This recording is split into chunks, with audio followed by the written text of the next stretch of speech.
Hi, and welcome back to ManaTutor MTG Draft. We're back from a bit of a hiatus. Matt had left to Mexico for a little while, so he was on a vacation. So welcome back to the U.S., Matt. I have been playing a lot of Magic and not recording. And I know Matt's also gotten a good amount of Magic in before he went on vacation. So we are going to jump in to this episode, kind of starting from what we talked about last episode, which was playing all your good cards and kind of having a multicolor good stuff with green feeding that and all the other good, mana fixing that's available in the set.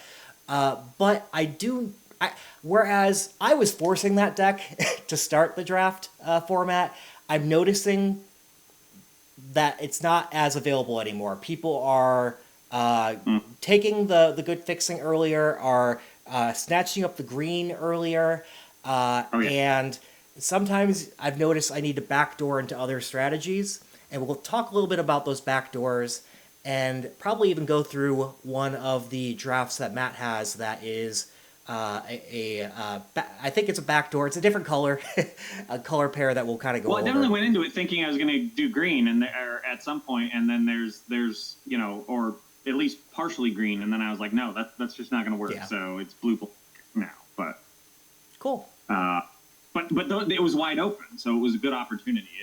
I think it shows how to do that. So All right.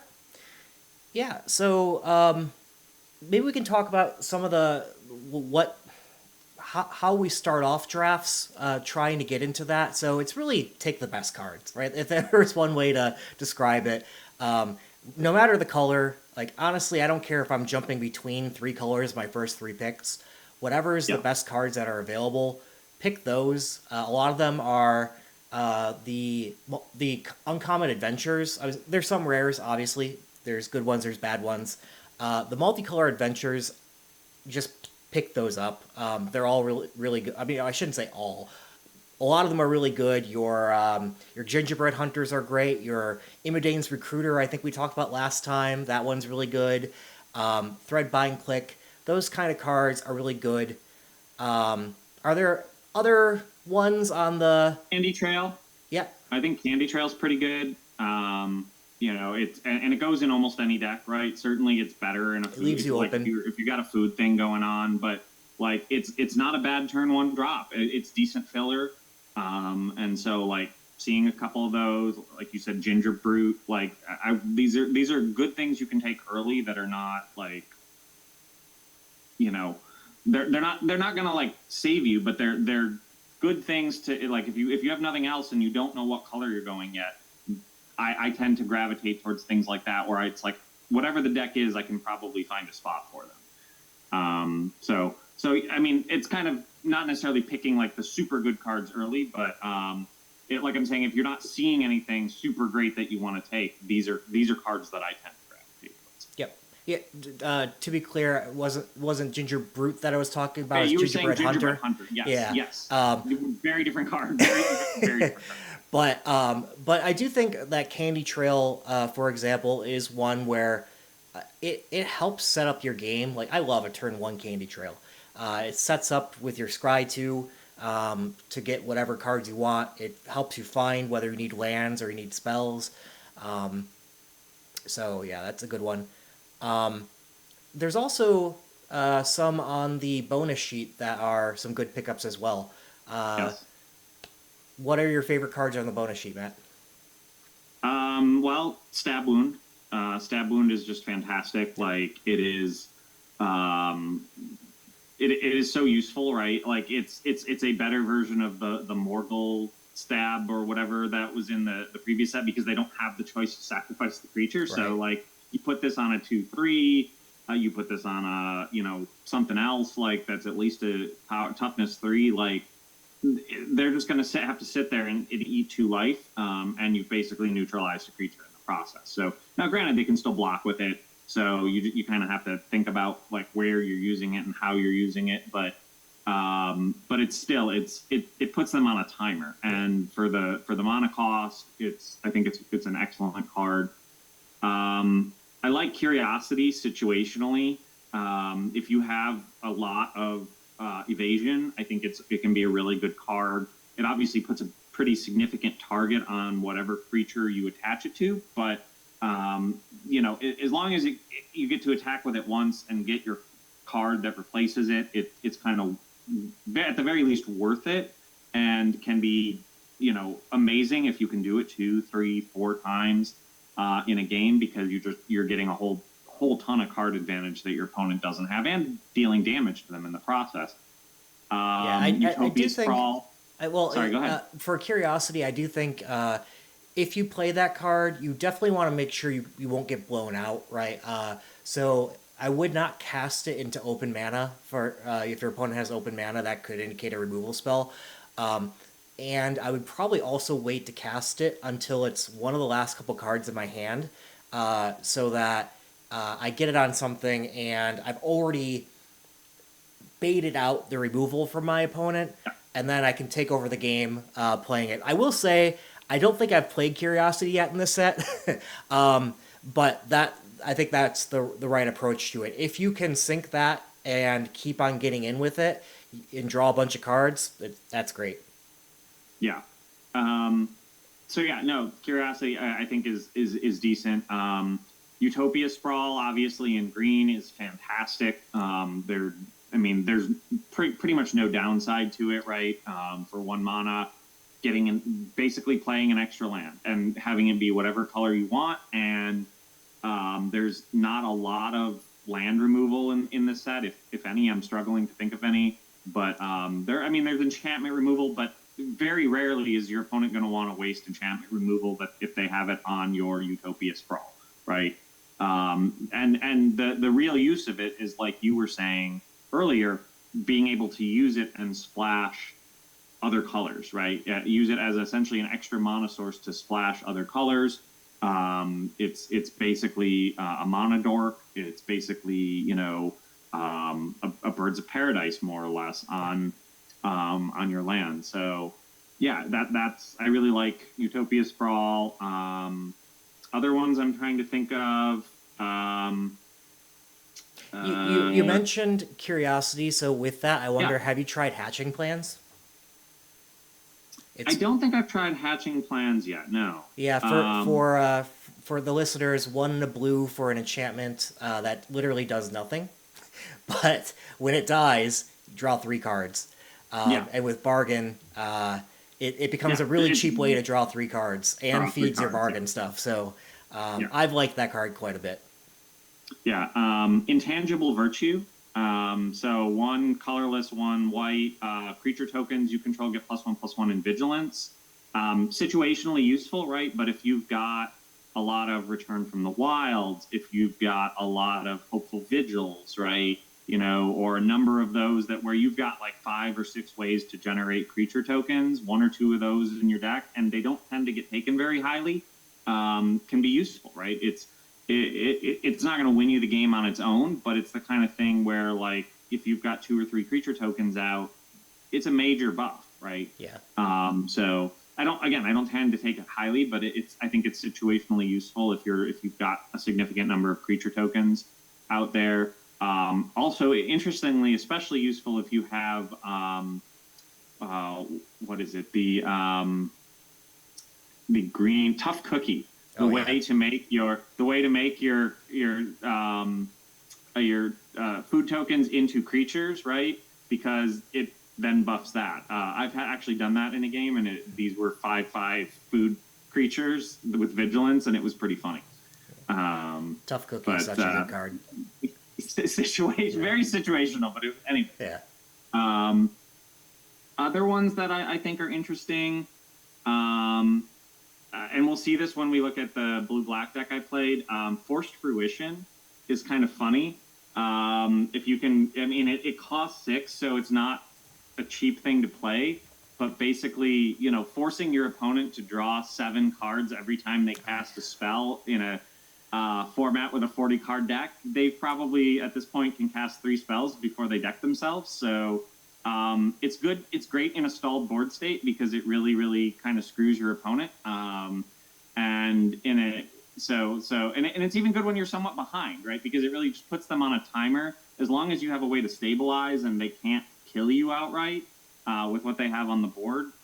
It's an interesting and fun card to play. Yeah, I haven't had the won chance. A couple of games. I haven't had a chance to play with this or against this yet, so I haven't seen it in action. But I could definitely see this ending the game quickly or stalling your opponent, so that they wouldn't have a whole lot of opportunities to play much more without decking. Yeah, because at most they're going to have, like, you play this on turn 6, they're going to have 28 cards basically in their deck, so they've got 4 plays at that point. And it is really. I will say it is mildly annoying to play on Arena, because you then sit there at the end of your opponent's turn while they're discarding down to hand size, but trying to decide what to keep, what could win them the game. But anyways, it's a fun card that I thought was worth at least an honorable mention. But. That's the aggro players and us not wanting to wait. Just want to attack, go. Don't wait for things.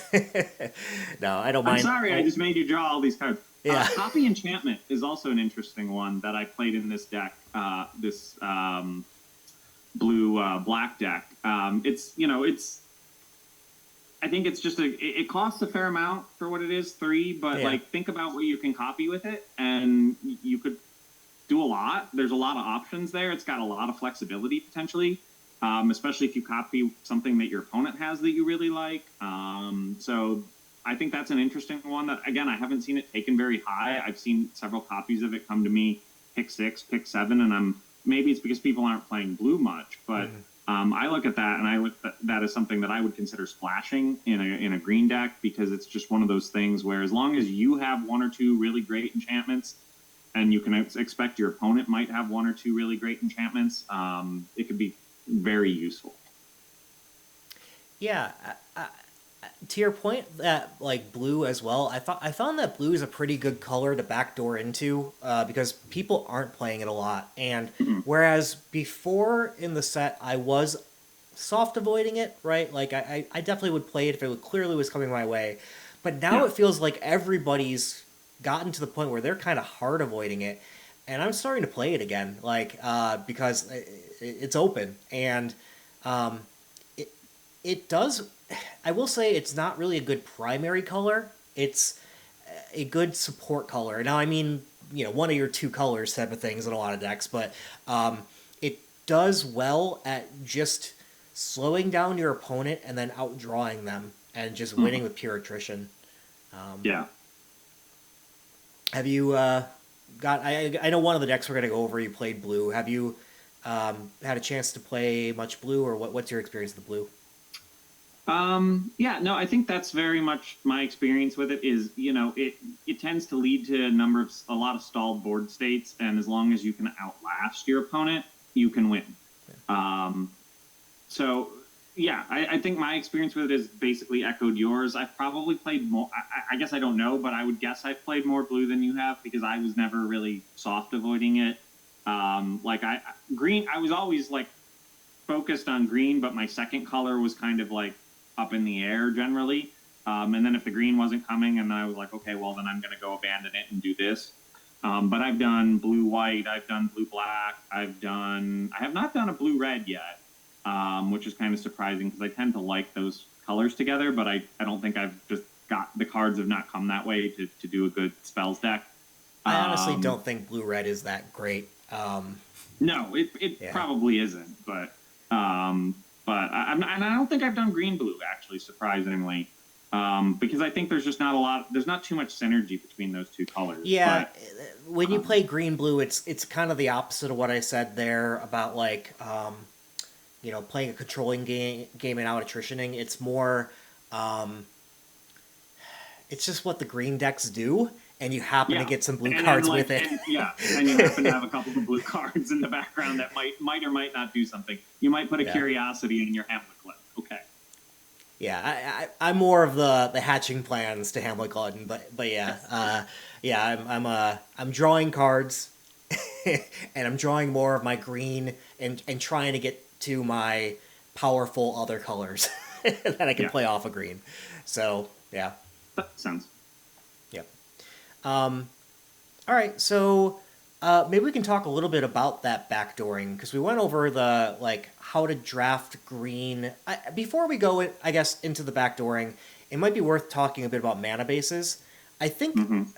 the Yeah. I don't think people know how to draft these many color green decks, and when they do, they might be trying for it but building bad mana bases. And I think people get just to kind of show I'm Pull out sharing one of my those 5-color ones. yeah, I'm sharing my my screen here with they're all like I can't share it in the position you won't be able to see it, but the vast majority of my decks are like 4 to 5 colors as I go through all my woe sets, and I've been overall I'm at a just above a 63% win rate, and so that's pretty high. That's in Good. the Yeah, top that's pretty tier. good. Been doing well with it. The the I think the key is people are building bad mana bases when they try this though, and that's why they want to steer clear because they're always having inconsistent Sure. Oh yeah, experiences. it's much harder to balance a mana base when you've got 4 or 5 colors, obviously, right?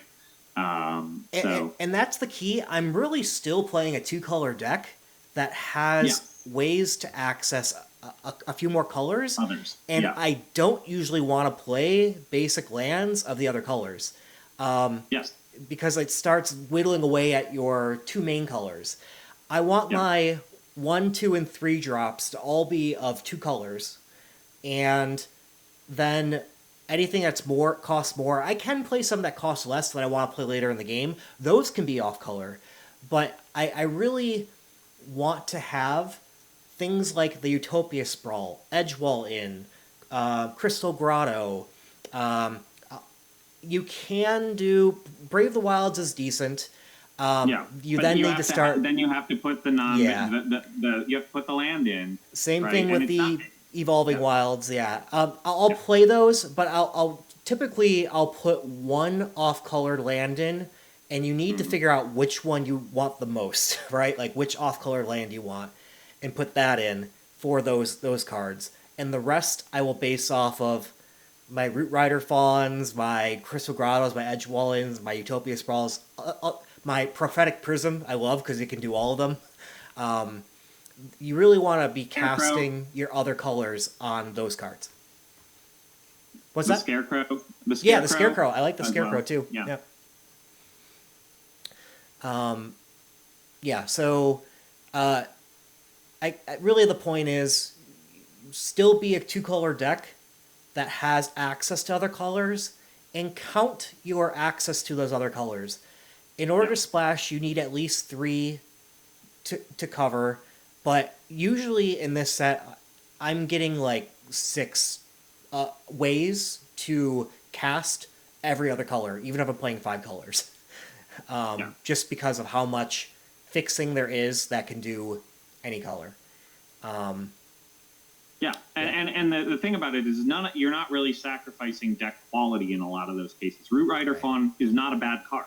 right, You know, I'd say Utopia Sprawl, as good as it is I think actually below some of those, right? Because it's basically taking up a card slot in your deck, and that's all it does is generate an extra mana. So it's basically replacing a land. But I mean, it's slightly better because you get to choose the color, but like and Root it Rider ramps you. Fawn, Like the ramp is yeah, pretty yes, important. and it but- ramps you, yes, because yeah, it's not a land, yes, yeah, of course. But like Root Rider Fawn is a decent blocker. It'll Yeah. block a 2/2 most of the time. The Scarecrow, little less so because he's only a 2/1, but like still, he in a pinch he's a blocker. yeah, You know the Prism. If in a pinch, it's a bargain, Yeah. right? Like so is the Scarecrow, by the way. But anyways, yeah. So they all serve multiple purposes in addition to generating you mana. So they're not like bad cards, right? And I think a lot of people look at these and they're like, well, why would I take Prophetic Prism, right? Because it like I'd rather have a creature or I'd rather have an instant or a sorcery, right? And it's like, yeah, but this lets you cast more creatures and more Right. instances. right. And I think people also have a hard time figuring out the balance of Are these decks aggro or are they control? And the truth is, they're kind of the mid range of the format.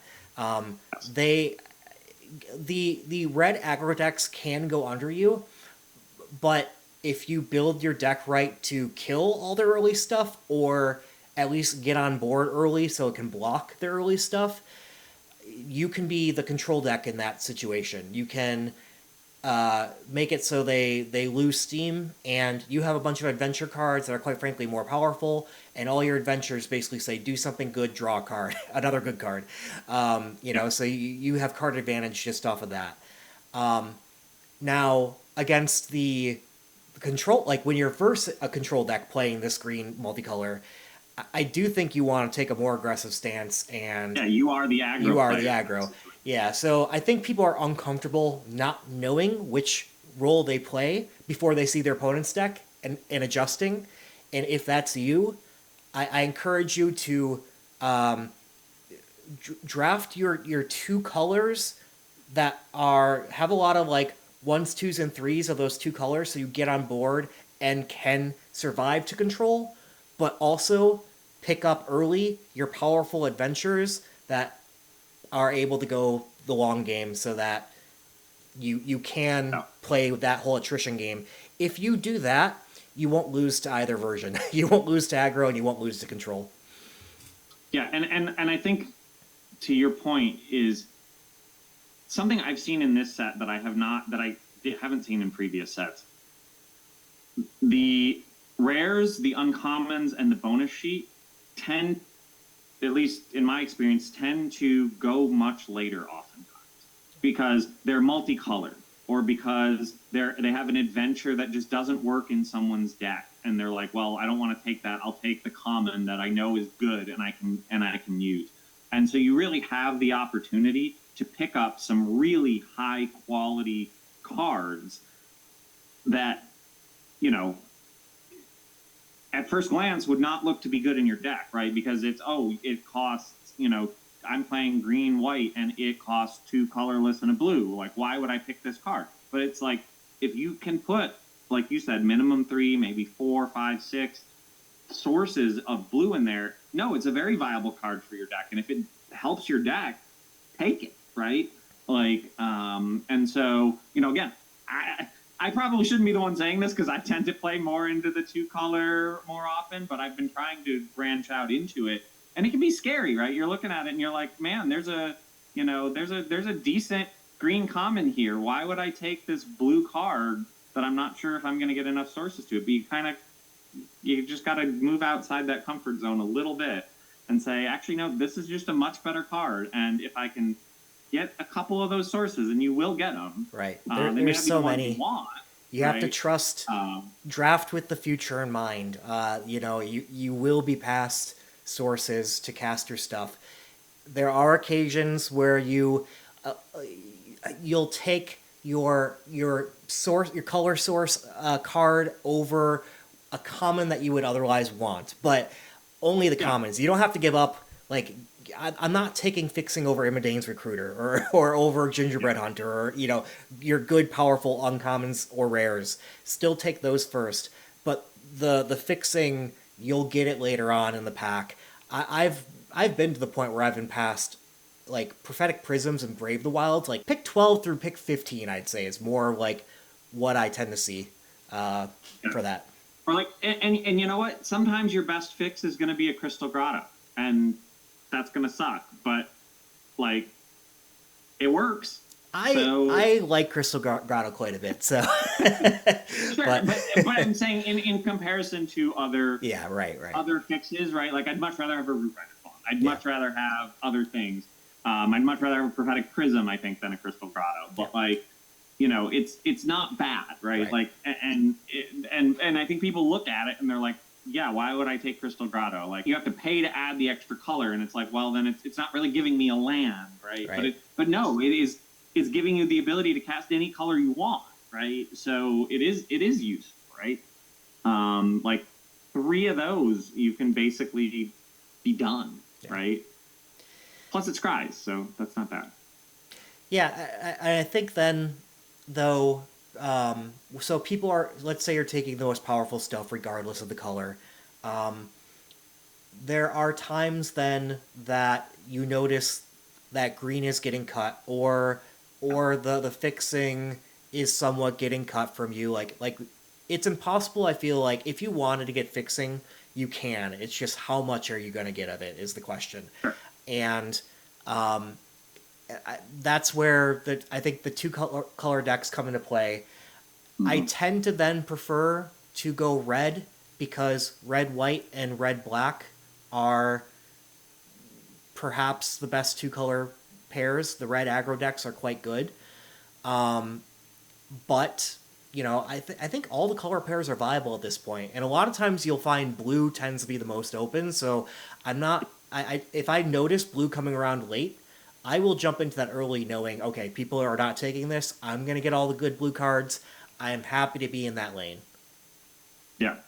And then you just find your second color, do your splashing, right? It's a little harder to splash, but as we've said, you can use Crystal Grottos, you can run Yeah. the Scarecrow, you can run Prophetic Prism in any color deck. Green's a little bit easier because you have Root Rider Fawn, you have Utopia Sprawl, but like you can run a 5-color with any color as your base. Yep. I will say blue I tend to make my second color. Like I usually find what color I'm gonna commit to outside of blue first, and then happen to notice that blue is coming around more than it should, and I'm like, okay, that'll be fine for my second color at that point. Sure. Yeah. Do we maybe want to go over? We're talking about the blue decks. We can go over your draft deck. Sure. Yeah, we can go over this deck. I don't know that we need to go through the full draft. We can, but I think it's an interesting deck, and I think is one that's I found to be open a lot, right? Mm-hmm. And obviously, this is a caveat that I haven't played in the last week or so because I've been on vacation. But prior to that, I was finding fairies open a lot. Now I didn't always play them because I don't think they're one of the best archetypes, but I do think that this one came together really nicely. It didn't quite trophy; it went 6-3, but I'm actually really happy with the deck overall. I think my pack one pick one was the Likeness Looter, which I could have gone in a number of directions with it, but I was like, you know what, it's a really good card. I'm not going to deny that it's a really good card. I don't typically like picking a multicolor card first, but the fact that it can loot and then become a copy of whatever creature you put in your graveyard is fantastic. The ability to do that on like turn 3, or turn 4 to something pretty nice. Obviously you have to pay the mana value to turn it into whatever you want, but it's really good. Yeah. Um, I think this is decent. You saw that fairies was open a lot, and so yes. at the time in the metagame, you're like, okay, I'll start with a good fairy card, and I have my path. I know my lane to go down.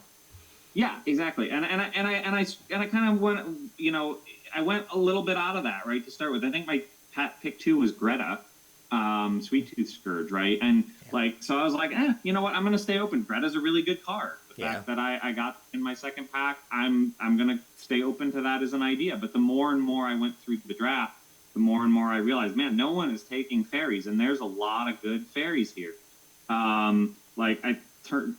Pick 3, I went with Obara's Attendants. I very well could have gone with the Dream Spoilers, which was still available, but I didn't think I was likely to cast a lot of spells during my opponent's turn. Like that's more of a control deck thing, and I wasn't likely. I thought the safer pick was like the Obara's Attendants, which was fine.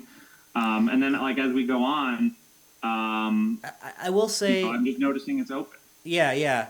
So it does kind of feel like maybe you took this draft as like okay, I started with my pack 1 pick 1, and I do see if fairies comes my way, I'm just gonna get right into fairies and claim that space.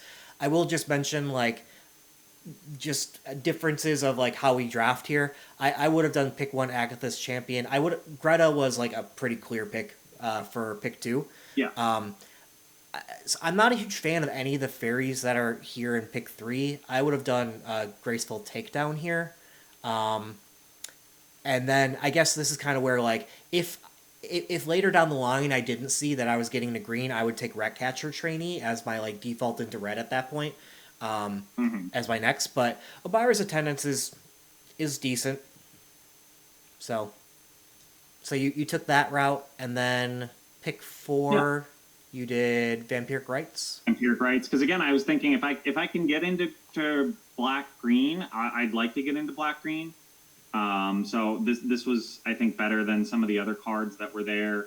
Toadstool Admirers, trash. Leaping Ambush is not the worst, but I was trying to take something that I was like, hey, this is bargain fodder potentially. It's could be useful if I get enough, if I get a wide board. So But yeah, I mean that was not that was not a particularly inspired pick. yeah, I if you haven't played with Up the Beanstalk before, I like that one quite a bit.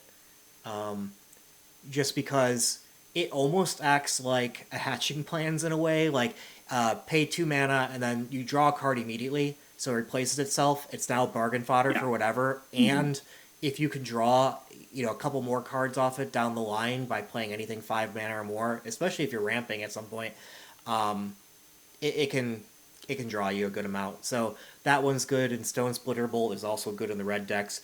But yeah, it looks like you want to do fairies here. Interesting. I've never actually. So I don't think I've played Vampiric Rites. But I think I actually cut it. It didn't actually make the yeah, deck, but I've never seen it played in a fairies. So that's why. But I don't know what the deck looked like. So well, yeah, but I didn't know I was doing fairies, right? right, Like I right, was thinking I was trying to stay open here, and I was fairly clear like black's going to be part of this somehow. So I yeah, took what I thought was the best black card there at the time. yeah, I mean, Rat Out's not bad. yeah. But you could make a case for Rat Out instead. But anyways, All right, and then pick 5. yeah, I mean, yeah, Ariet's Whisper here again, picking the best. I mean, Pollen Shield Hair was probably the best, was certainly the best pick there. But I figured odds that I'm going to play white are pretty low at this point. But I know you like Pollen Shield Hair, so Yeah, I do. To your point on the creature tokens, there's quite a few of those running around, and it's a decent card. I'm not in love with it. It's medium low rare type of thing. Um, yeah, I I probably could have would taken have. another Obara's Attendance here instead of Ariet's Whisper, but Johan's Stopgap is pretty decent. There are things in blue that you do want to bargain, like the hatching plans and stuff, and it does enough where it slows down your opponent and you draw a card. Um, that I tend to like that one. That would probably have been my pick here, going down the fairies route, but Ariet's Whisper is fine. yeah. And then I take a Curiosity, which Yep, was better than Sleight of Hand. yep, yep. Baronauti, Yeah, easy Baronaught is pick. good. Yep. I took the Wicked Visitor just to have a 2-drop creature, right? There was nothing special about it. You could, I'm sure you like Living Lectern. I don't like Living Lectern as much. You are speaking to the me from 5 weeks ago or something like that. That yeah, Sure. I still like Living Lectern. I think I've played it twice out of my 25 drafts. So no, I agree with you. I'd want 2 drops. I would take Aquatic Alchemist here. Yeah, it could. I thought about that too. Yeah, it's good early with being a defender. Even I've seen Aquatic Alchemist aggro against me before, and it's beat me. Just play a bunch of those, then play some spells and pump that thing up. Like, yeah, it can. I don't think that's really a normal route to go. If you are just picking up all the Aquatic Alchemists and some quick studies that you can throw on out there to pump them up and draw cards, sure. I think it's more a defensive thing, but it's good early. It's good late with Bubble Up Adventure as well, being able to pick out your best instant or sorcery and top decking that. So that's what I would do here. But I agree with the idea of wanting to pick up, one of the 2 drops here. Yeah, and then Mocking Sprite, which Yep. was just goes with the deck. Another Ariet's Whisper. you know, Oppression is a terrible card, so I would not have been like Rowan's Grim Search, also a terrible card. Dream. I got wheeled the Dream spoilers, which was great. So I got to get that one anyway. And then I got wheeled the Stone Splitter Bolt, and I was like, why not? I'll take the Stone Splitter Bolt. Oh, that's... This is what I mean. Like, this is what I mean about like seeing really good cards wheeling, and I don't understand necessarily why. Like Stone Splitter Bolt, why wouldn't someone take that before pick 12? Especially since that could even be splashed, right? You can play this late in the game and have it be fine. Yeah, that's surprising. But the weird thing is you didn't see that much red before. Were we just blindsided? No. I didn't... No, there was not a lot. It was getting picked, and people, for some reason, didn't like Stone Splitter Bolt. So, okay. Yeah, that's weird. Yeah, and then another Wicked Visitor, Sleight of Hand. Then I get Talion's Messenger, right? Oh, well, yeah. Which, you know, an obvious pick. And that definitely won me games. Yeah, that's a bomb. A Fairy Dream Thief. Another Mocking Sprite. Yeah, I just want to kind of like see what else there is like in these packs. So okay, now looking at pack 2, yeah, Fairy Dream Thief makes sense. Yeah, that's the best card here for me. Yeah, I mean there are other decent cards here. Glass Casket's a great card. Cooped Up's good. I mean, Moonshaker Cavalry I like quite a bit too, but you need to be a lot more white than you've been. But Fairy Dream Thief is good. Yep. Good one drop. So another Mocking Sprite here. You know, you could make a case like, hey, I could start putting in the Prophetic Prism if I wanted to do the Stone Splitter Bolt or something like that. But it's, you know, I thought stakes. I'm gonna go with fairies here because I think they're good, and you know, a 2/1 flyer for 3 is not bad. So that's the.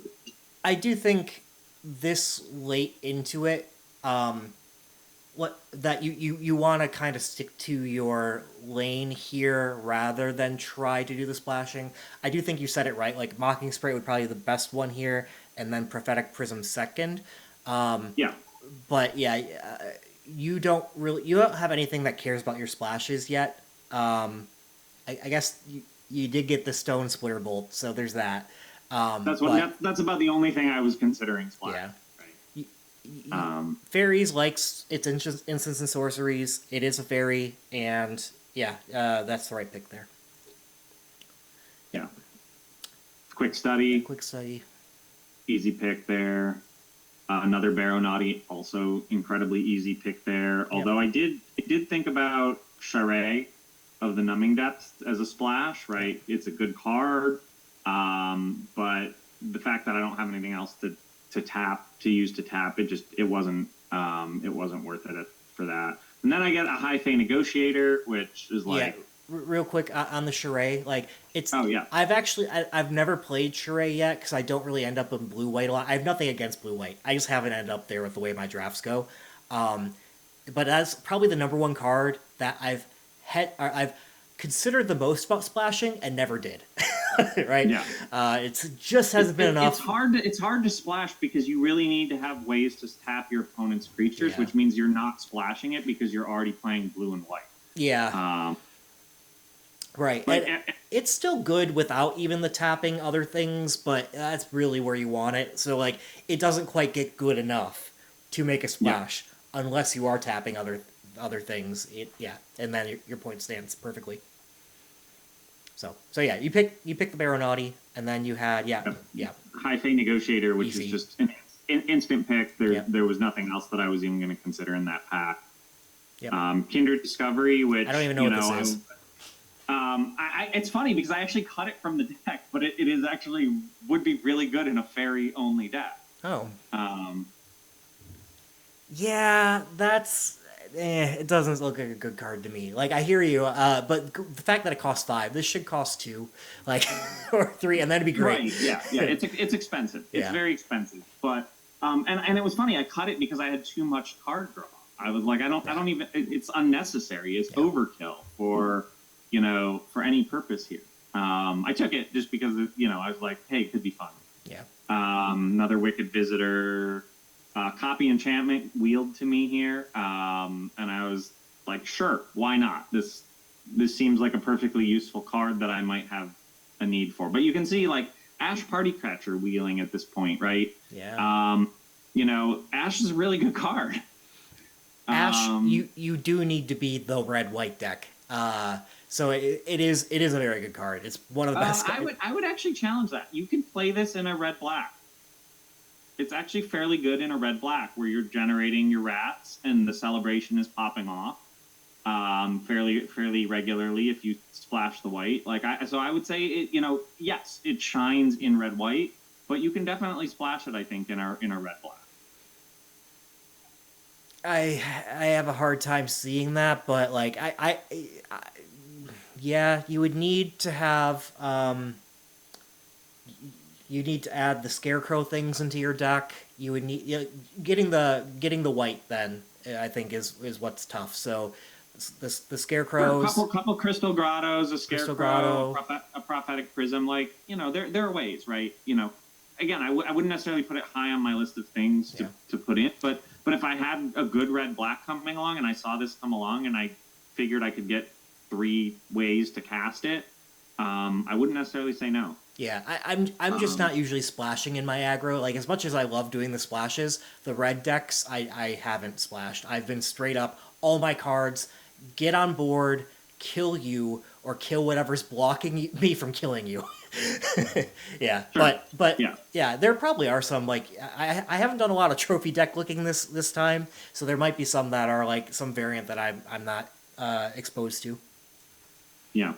Anyway, So and then from here on out, it's pretty standard. I'm just taking cards in my colors at this point. Like I again, pick 11. There's still Troyan, which is a pretty good card. I mean, I don't think a lot of people are playing green blue, but if you're playing green, this is not bad, right? This is a pretty good card.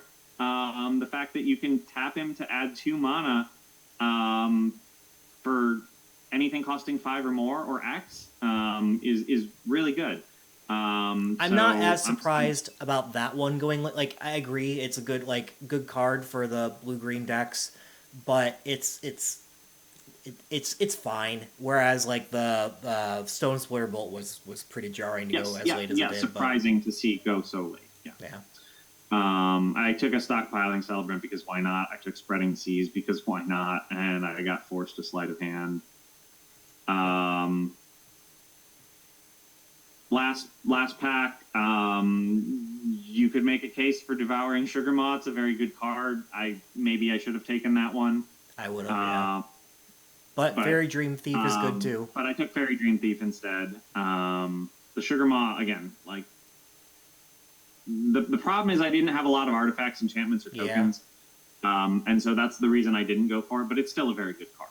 Yeah. You would have wanted to also try to get some of your like prophetic prisms and stuff that you missed out on earlier in some cases. So that you can cast the first part. But Candy Grapple, easy pick.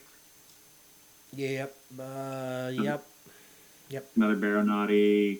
This is where I get the forced fruition, and I say, well, why not? If I'm sitting in, I don't have a lot of big creatures, so if I'm sitting in a small board state, sure. Yeah.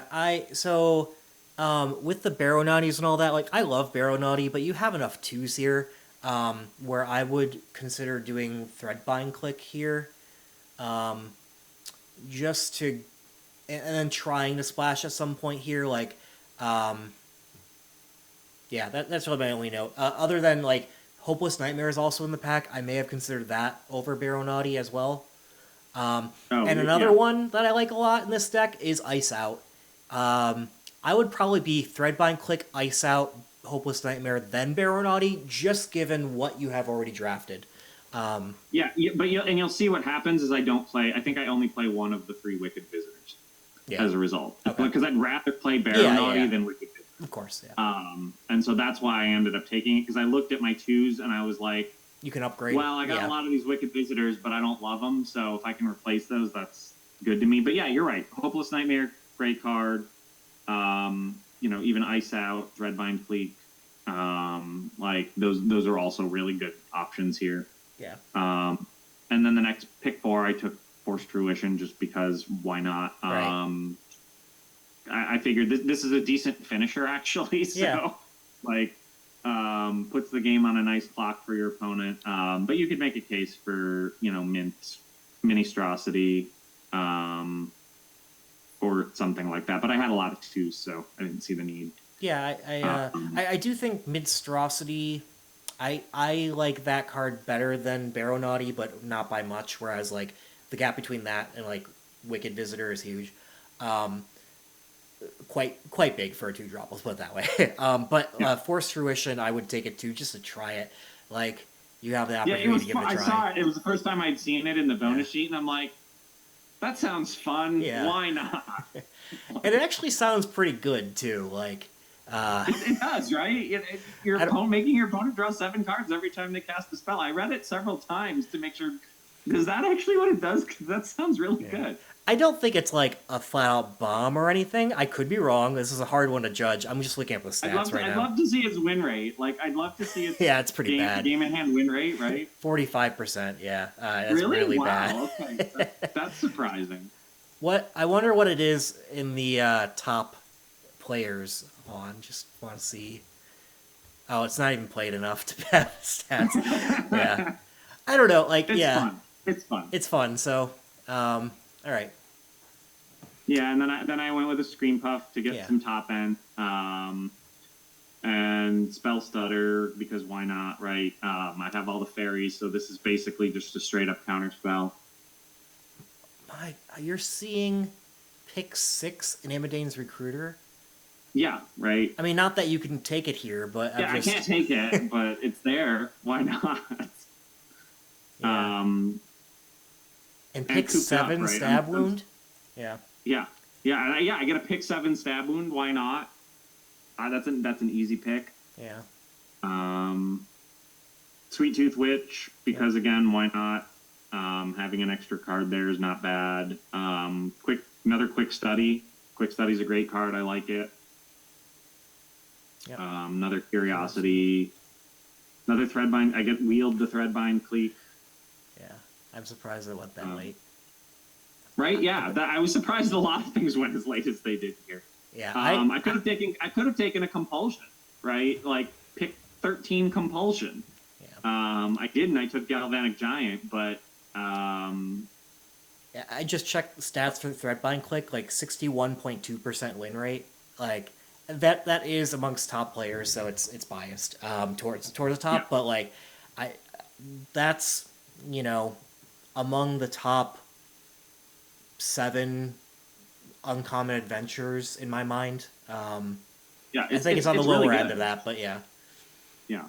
And then last 2 picks I could have taken a Compulsion. I didn't because I didn't need it. I'd rather have the Galvanic Giant. Yeah, it's not a good card. Compulsion was fun back in the day when we were playing. What was that in? That was in Odyssey. What was Compulsion in? Yes, I think it was in Odyssey. It was good in certain decks, right? It was really good in certain decks where like you wanted to have things in your graveyard with flashback and stuff. So you get anger in your graveyard by compulsioning it or something, and then you didn't actually play red. It wasn't a red deck, but it was like, hey, I'm gonna compulsion anger into my graveyard and draw a card, right? Yeah. Anyways, but I mean, it's not a good card, I think, in this set, but it's fun nonetheless. And your very last pick is the card you talked about, Intangible Virtue. Yeah, right. Yeah. All right, and the deck went 6 and 3. Huh?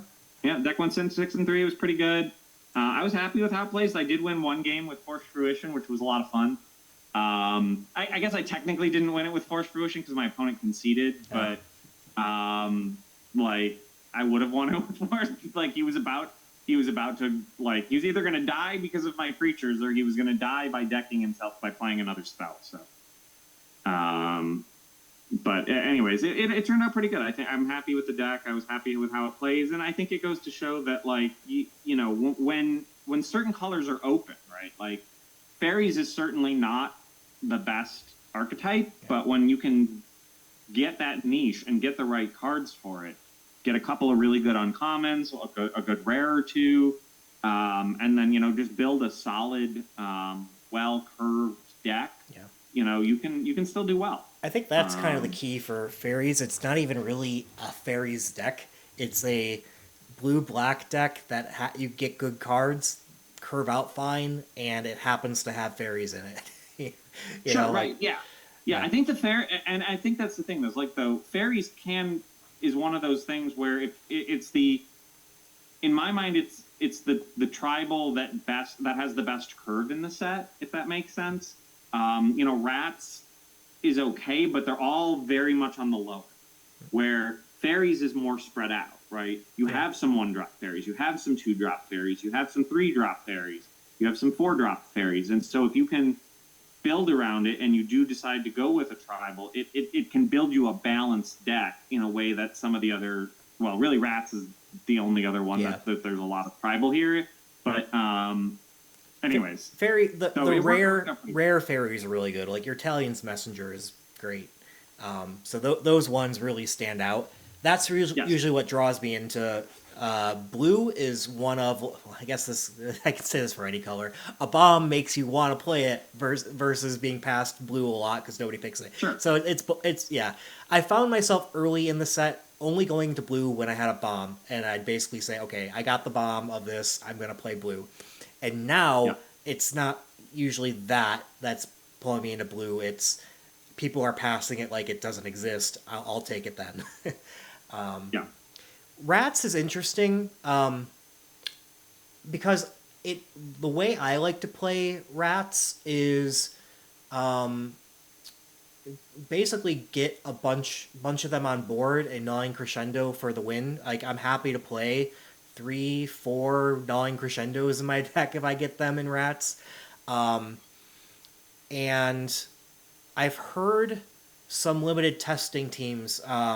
So I listened to a podcast recently that was referencing Javier Dominguez, one of a world champion from a few years ago, and he apparently doesn't like his red decks to have a whole lot of cheap cards because Hamlet Glutton can stall them out, and so he likes bigger cards. I'll be honest, I don't quite get that. All the red decks that I've played and seen do well are very fast, and they get under all the Hamlet Gluttons and things like that, and win before food can be cracked type of a thing. But that's also why I don't like red as much, because I do think you can halt them. If you are able to get in front of them, they don't have a chance. So, I guess that's. I don't mind my rat decks being cheap. You're right; they don't have a whole lot of top end. Sure, yeah, and to be fair, that's by design, right? Yeah. Like they are the aggro deck, right? Whereas fairies tribal is much more like it's blue primarily, so it's not going to be fast by definition. But anyways, yeah, that's just a way of saying, like, I think part, like you said, part of the reason I think this deck did well is just it's a well curved out deck with some good powerful cards in it. It just happens to be fairies, but again, I found that to be open, right? And I think that people should kind of keep that in mind, right? Like, people seem to be overlooking things like that. That's not to say you'll get a turn or a pick 13 Stone Splitter Bolt, right? Like, and I didn't end up playing Stone Splitter Bolt, by the way, but you didn't have anything to cast it, so yeah, I didn't have anything to cast it with, so it wasn't worth it. But you'll notice I did only play 16 lands in this, which I think was a risky move, but it worked out because the deck was fairly curved to the low end. And you do have a couple of mocking sprites that help cast your instants and sorceries as well. Sorceries, yeah. But I don't have a lot of instants and sorceries, but I will say this: I would have played 17, but there is a new so 17 Lands now has a Patreon that you can join and get access to some more features. One of those features is a mana assessment calculator, and it does all the it figures out colors, and it keeps into account things like treasure tokens and cards that basically they've gone through and denoted every card as having certain capabilities, and so supposedly it's pretty good. I have yet to upgrade to the Patreon. I do plan on it. So I recommend everybody go do that. It's good to support the. This is not sponsored by 17 Lands. This is not sponsored by 17 Lands. This is not a sponsored video. But this is we use them a lot. But if they clearly want to sponsor us, sure. If anybody's from the team's watching. Yeah. So yeah, I want to go sign up for that, and it'll be curious to see. You know, what does it say, 17 or 16? I will say, when I have card draw, I typically want to play more lands because I need to draw into cards and then have the mana to play all those cards right before I die, type of thing. So with your 2 quick studies and having some high costed card things in here, even though overall it is low, I do think you could benefit from a 17th land. Oh sure, yeah. No, you could have. I think what it came down to me is I couldn't find one more thing that I wanted to cut, so yeah. I was like, well, that's my choice here. Yep. Which sometimes that's just the choice. But yeah, I mean, especially with like the Barrow Naughties, right? Like you can pump those. There's always a use for the extra mana, so it worked out. But yep. I could easily see it going with 17 lands as well. So, yep. But yeah. Maybe we can switch gears, and I can quickly go over a red-white deck that I had that trophied. Yeah. So let me... Do you want to send that to me in the chat so I can open it on my computer here? Okay, cool. So pick one here. I don't even know. I didn't want to go into 3 colors. I've never seen a 3-color card as my opening rare in this set, I don't think. So we have the Baluna Grand Squall, 4/4 Trampler, permanents you cast that have an adventure cost 1 less to cast, and it has Seek Thrills, 2 green, blue, red, mill 7 cards, and put all the cards that have adventure from among the milled ones into your hand. I mean... Yeah, I just don't... That's not a very good card, yeah, I don't I'll think be so honest. Either. Like, it's great. It's probably great and constructed. It's not, I would say, a good one in... Agreed. Limited, but... So, going on through, it's pretty clear the best card in the pack is Witchstalker Frenzy. Yes. So I pick that and move on. Then I was surprised... You sure you didn't want Omniscience? Oh. That's what I won. The only Commander game I ever played was based upon that. I know you were in that game. Yes, yeah. Archon of the Wild Rose, great card.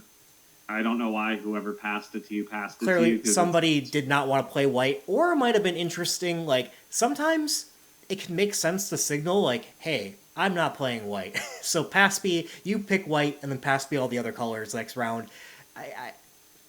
They probably should have picked Archon. I can't imagine what they would have picked over Archon. I mean, it's just like a 4/4 flyer for 4 is great, and then anything that has any sort of aura on it is now a 4/4, even if it's got a like there's what is that white that comes into play and it comes in with its own cursed roll on it. Oh, a cursed courtier though. What? Yeah. Yeah, exactly. Like this would be a 4/4 flyer cursed courtier, right?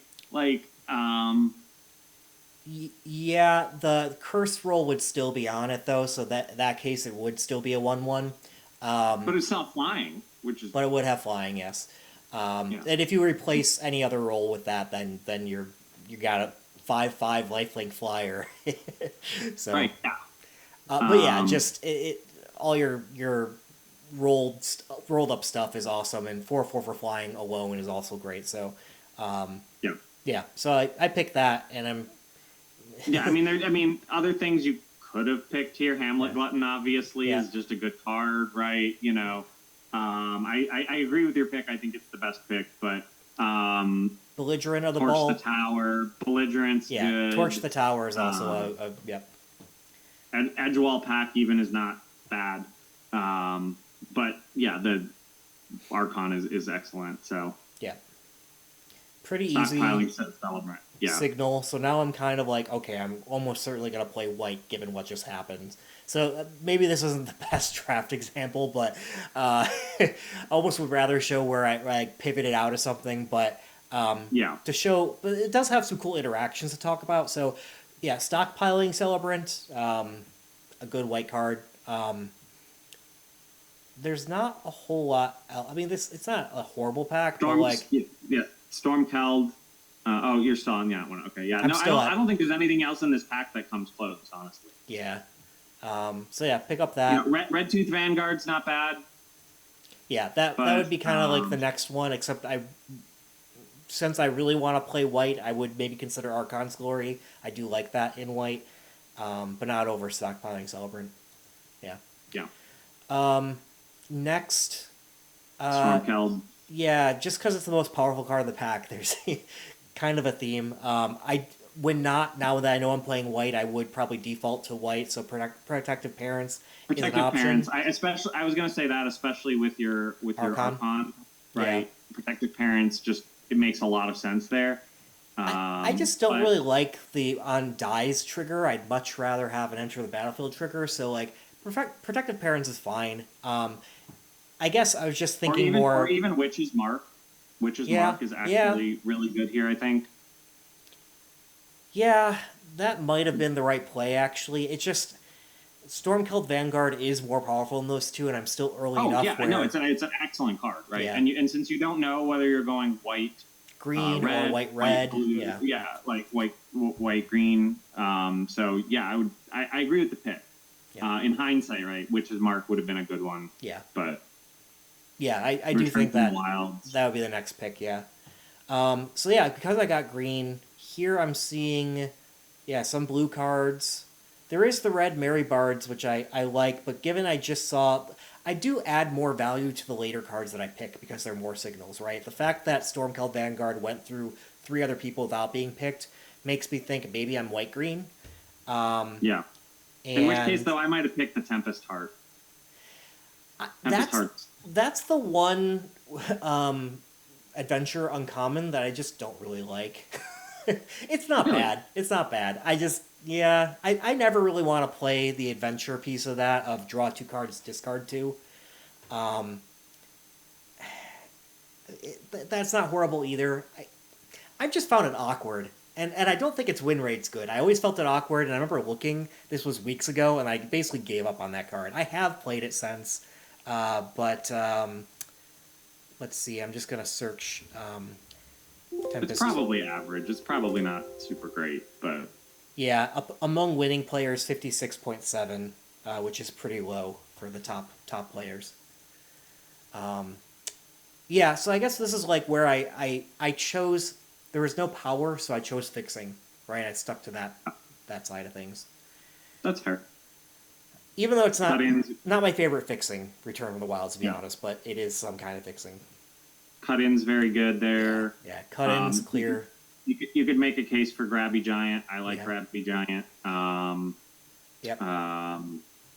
You could make a case for Bestial Bloodline, especially with the Archon, right? Yeah, I have yet to play that one, but it is one that I think is better than, like, I probably should have played it at some point. Yeah. I'm surprised you take Brave the Wilds here over Knight of Sweet's Revenge. I'm not a food deck, and no matter what way I'm going. That's why. Sure. I know I'm white. White doesn't really do food. Except for the funny enough, in that same pack, Griffinary, you can splash it in your food decks. Yes. Griffinary, I have actually played that in a food deck, and it's kind of fun. Yeah. But, it's actually really fun. Hey, I still just go for the fixing. Knight of Sweet's Revenge, it's true. Okay, I haven't played that card yet. I do think there are cases where you do want to play it. I haven't been there. I think I had it. I had a food deck that had like 3 of them, and it was kind of fun. Up next, we have Boundary Lands Ranger, just the best card there. And again, pick 8, getting an uncommon, or 2 uncommons, 2 uncommons passed. It's not hard to get uncommons passed, and a lot of these are very good. I mean, even Beanstalk Worm is a pretty decent uncommon. I like it at least. I'm Yeah. if maybe others don't, but I like the ability to ramp with it and play that extra land. Yeah. Yeah, you meant common, but yeah, Oh, it's common. You're right. My bad. it's fine though. Yeah, I I'm not in love with that card, but it's playable. Yeah, Uh, no, I think yours was the right pick. Boundarylands Ranger was the correct pick there. yeah. Up next, I did Slumbering Keep Guard, which. So, this is an interesting one. I don't know if this was right. It probably was wrong. Discerning Financier is probably also ultimately a better card. I just have something against that card. Like, it's just, I just don't feel like it's It could be great. really good. I've played it a couple of times. It's particularly good in celebration Yeah. because you're getting extra token. You're getting extra permanents, right? So I like it a lot in celebration, right? And it's fun to just hold your lands because you're like, oh, I'm just going to get Yeah. an extra token every turn. So that's fine. Discerning Financier is almost certainly the right pick here. I think I was pigeonholed into I want to play auras with Archon, and so given those auras, I'm going to have enchantments, and I can make my. I want to go quick with one drops, and if I get enough auras in play, I can make that thing big. Yep. So Moment of Valor, yeah, great. I'm surprised it went to pick 10 before somebody took it. Break the spell, only card in the color that you were going. yep. Next, Protective Parents, you got wheeled it, so that's good. Ground Seal's bad, so don't play it. I picked the white card. I'm not planning on Yeah, playing it. yeah, And then Titanic Growth because that's the only card. yeah, Um, right? Yeah. from there, uh, Godric again, pick, yeah.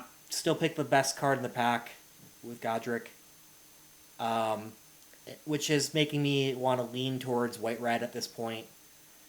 Which is okay. Next, I said that before clicking. I didn't remember this. So next pick, I have Utopia Sprawl as an option, or Cut In. Given my red and the Godric I just picked, I picked Cut In over Utopia Sprawl. Um, I know some people would probably be like, "Duh!" Like I see Utopia Sprawl passed to me all the time. People do not like Utopia Sprawl. I'm telling you, if you try drafting Utopia Sprawl more, you're gonna win more.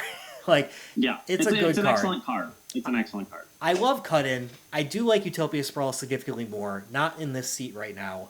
Um, and I so I think people sleep on Utopia Sprawl way too much. Yeah. No, I mean yeah, I think in your case here, seeing, that green was not particularly open, Yeah. that's the right pick there. Cut in's a good card, like, and yeah, I mean, you could make a case for something like Candy Trail. You could make a case for Skewer Slinger's not a bad 2-drop. Yeah, all those Uh, are ones I don't really want to play in my red white aggro though. So, sure. um, Yes. yeah, Agreed. Another Moment of Valor is also good, right? yeah. Like that not have necessarily been the bad pick, but I think Cut Cut In In is so is a good. better choice, right? Yeah, For the same. yeah. That young hero role is the best role. Yes. Yeah. Stockpiling Celebrant. Pick three, Stockpiling Celebrant. It's Yeah. pretty easy there for my colors. Up next, I do Cheeky House Mouse. I just like that one a good amount. You could argue Ratcatcher Trainee, but or you could argue Yeah. Cut In too. Cut Like In honestly, or Impact Tremors. I don't really like it that much, but I like the one drops, and I love when my one drops have 2 power. Um, so I went this way. Honestly, Cut In or Ratcatcher Trainee may have been the right choice. I would probably pick Cut In, but I think that's all three. I think are close. So Yeah. Yeah. I didn't have part of my problem was I Right. didn't have enough low drops at all at this point, so I was trying to kind of get more of those. Yeah. Princess Takes Flight. Yep. Great pick there. You could make a case, although it's super expensive for Moonshaker Cavalry. It's an excellent finisher, Right. I think. But it's one of those things where you gotta survive till you have 8 mana, and you gotta have a few creatures on the board for it to make sense. My plan was to play not enough lands to get there. Yes, right. I want to go right. fast on my red white, so I did think about it Princess for a Takes second. Flight is good. Yeah, Princess Takes Flight can help me end the game sooner than I'll ever be able to cast Moonshaker Cavalry. So And you already have 2 stockpiling Celebrants, right? So you can Princess Takes Flight, return it, and then their creatures just permanently exiled. So right, exactly the plan. And then you can remove another one. Yep. Next one, I'm still looking for low drops, so I take the Cheeky House Mouse over the Grasp of Fate. Grasp of Fate, though, as an honorable mention, is really good removal. So, wish I could have both. Only get one pick. And here you go. You did get your Cursed Courtier. Yeah, but I ended up not playing it. But it's because I didn't have enough. Light Blades. I might have made a case for Talon's Light Blades here. Yeah. Or Return Triumphant. Return Triumphant's also fairly good. I like it too, and that's kind of what I want to get to in a little bit here, of like Return Triumphant with another card. But we'll get to that when it comes up. When you see the card that I Return Triumphant, call it out. Like, there's a certain card I'm going for with that down the line here, but up next we have the Shrouded Shepherd. Then a nothing pick. Yeah, Punch in a Winter. That's what you got. Now you take the Return Triumphant. Yep. Kindled Heroism, which is, it's another non-pick. Yeah, Slumbering Keep Guard. Yep. Fine. No pick. Yeah, take it. Why not? Yeah. Pack 3. Woodland Acolyte. Woodland Acolyte. It's just the card that I can play. I actually debated this one quite a bit between that and Picnic Ruiner. By quite a bit, I mean 3 to 4 seconds. Picnic Ruiner is a better 2-drop, but I like drawing cards. Yeah, that's fair. There is something to be said if I was seeing any of the +2/+0 to all creatures. Why am I blanking on its name? For your rat. Anyway, if I was seeing that card, those were not coming across. Yeah. And so we're on pick 2 now. Is this the one that you Return Triumphant? Yeah, it is. So for those that haven't seen this rare, Werefox Bodyguard, 1 white, 2/2 flash. When it enters the battlefield, exile up to 1 other target non-fox creature until it leaves the battlefield. Then you can pay 1 white to sacrifice it, gain 2 life. But 2/2 that removes something from the battlefield effectively. Any token is just totally gone. Any other card you're holding hostage. Returning Triumphant that. So stealing it, their thing for a while, and then returning a Triumphant later on really clears the way for you to be getting through. Yeah, and if you want, for shits and giggles, you can target your stockpiling Celebrant with it, and then sacrifice it, bring your stockpiling Celebrant, return some enchantment. Like, you can just do a whole bunch of bullshit if you really want to. I wouldn't. I'd take one of their creatures, but just as a point, right? Yeah. You could target your own creature with that. It's also fun to bring back the last card I picked before that, the Woodland Acolyte. You can bring that back, draw a card. But, yeah, that's true. But that's very true. The Bodyguard's better. Yep. Then I get an Ash. Ash is a good pick. Yeah.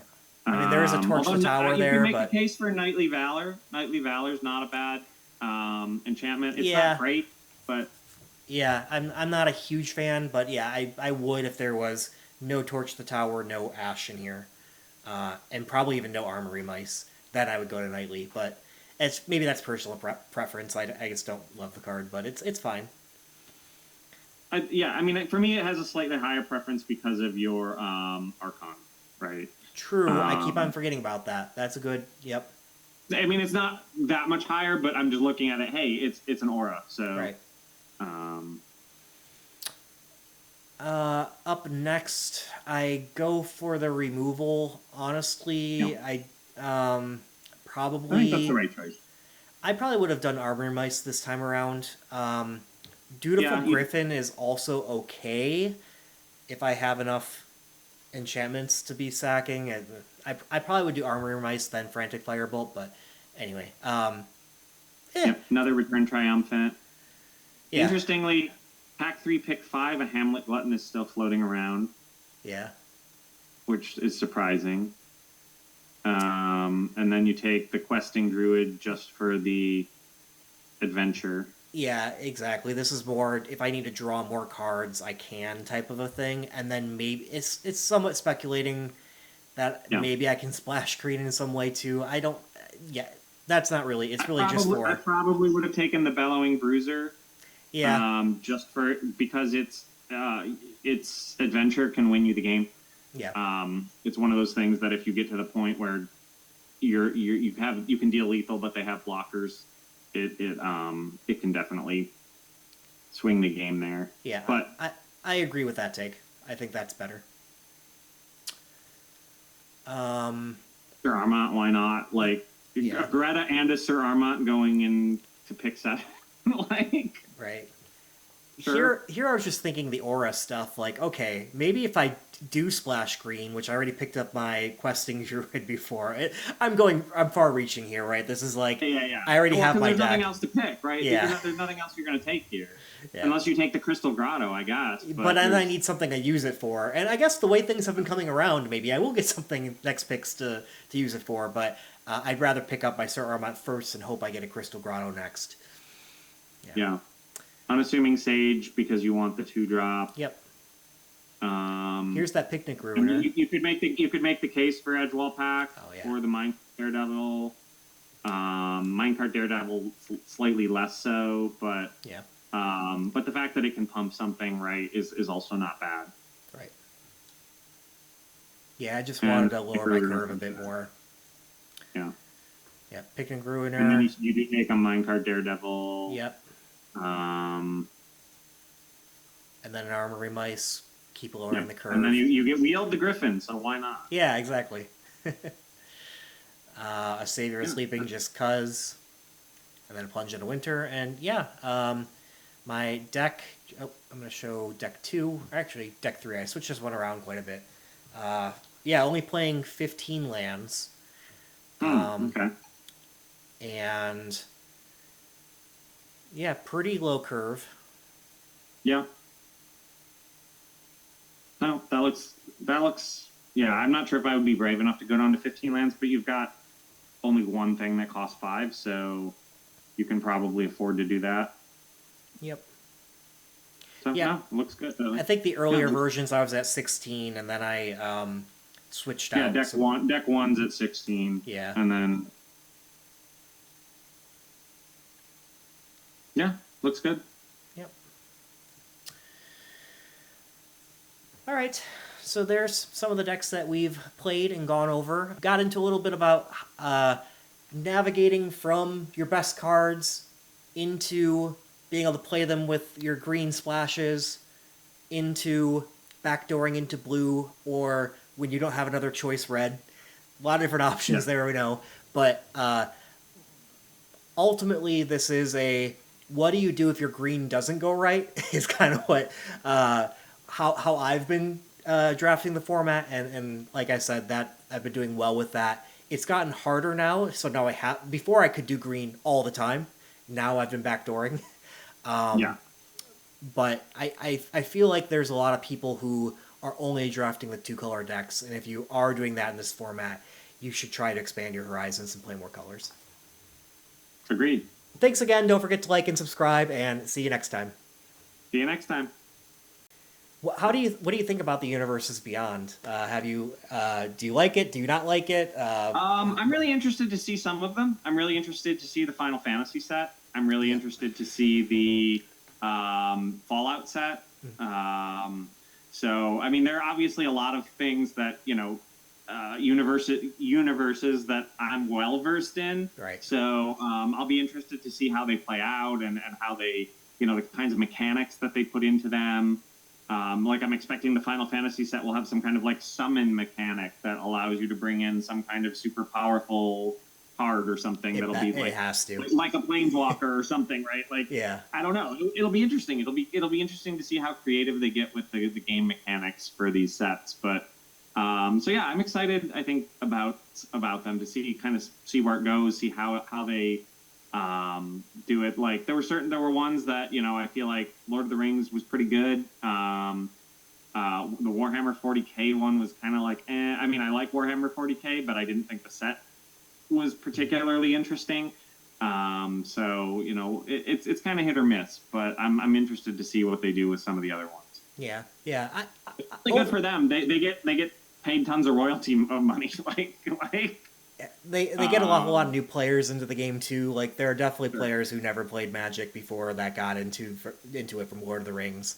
I think it's cool that they can build storylines effectively out of the cards. Like to relive. Yeah. Things like that. I will say I do to some degree prefer my old Magic. Yes, like I love the old storylines and stuff too. But I'm definitely one that agrees that Universes Beyond brings more to the table than it takes away. I think it's a net positive for the game. Yeah, definitely. Cool.